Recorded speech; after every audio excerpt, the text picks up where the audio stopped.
Indian അതിർത്തിയിൽ അതിക്രമിച്ചു കയറുകയും എല്ലാം തങ്ങളുടേതാണെന്ന അഹന്തയോടെ മാർച്ച് നടത്തുകയും ചെയ്ത ചൈനീസ് സൈന്യത്തിന് മറുപടി കൊടുക്കേണ്ട സമയമെത്തിയെന്നും തിരിച്ചറിഞ്ഞ അവർ തന്ത്രം മെനഞ്ഞു. പിന്നെയെല്ലാം വളരെ പെട്ടെന്നായിരുന്നു.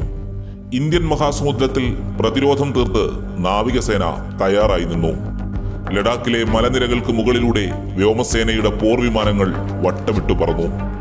ആകാശവേധ മിസൈലുകളും ആർട്ടിലറികളും അതിർത്തിയിലേക്ക് എത്തിച്ച് ഇന്ത്യൻ കരസേന കരുത്തോടെ കാത്തുനിന്നു. ഓഗസ്റ്റ് 24 ഓപ്പറേഷൻ എങ്ങനെ വേണമെന്നത് തീരുമാനമായി. അതിനോടകം തന്നെ പുതുതായി എത്തിയ കരസേനയുടെ മൗണ്ടൻ ഡിവിഷൻ പ്രദേശവുമായും കാലാവസ്ഥയുമായും പൊരുത്തപ്പെട്ടു.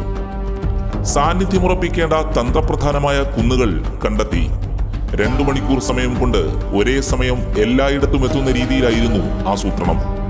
ചൈനയുടെ ഭാഗത്തു നിന്ന് പ്രതികരണമുണ്ടായാൽ തടയാൻ ആർട്ടിലറികൾ തയ്യാറായി നിന്നു. ചൈനീസ് വ്യോമസേന പ്രതികരിക്കാനെത്തിയാൽ തടയാനായി ഇഗ്ല മിസൈലുകളുമായി സൈനികർ കരുതലോടെ നിന്നു.